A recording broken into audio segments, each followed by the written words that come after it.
এই যে ঘরটা দেখতে পাচ্ছেন, এক সময় এই ঘরে এই বাড়িতে বাড়ি ভরা গরু ছিল, ছাগল ছিল, হাঁস মুরগি ভরপুর ছিল, মানুষ ছিল বাড়ির কানায় কানায়, অনেক জাঁকজমক ছিল। এখন দেখতে পাচ্ছেন শুধু ঘরটাই পড়ে রয়েছে।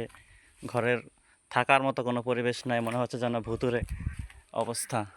ঘরের মধ্যে সাপ রয়েছে, অনেক বিষধর প্রাণী এখানে এখন বসবাস করতেছে। আর এই ঘরের মানুষ একজন এখানে কবরে শুয়ে রয়েছে।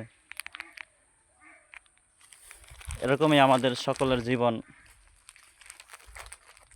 একদিন সবাই দুনিয়াতে আসে, আবার দুনিয়া থেকে চলে যায়, অথচ তাদের ঘর বসত ভিটা এরকম জীর্ণ শীর্ণ হয়ে পড়ে থাকে।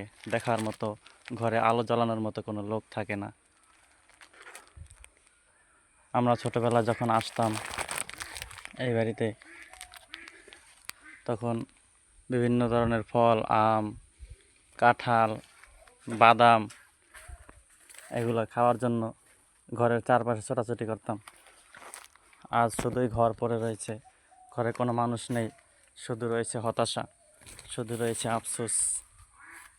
সেই শৈশবের দিন আর কখনো ফিরে আসবে না। এই ঘরটা হচ্ছে আমার নানার ঘর।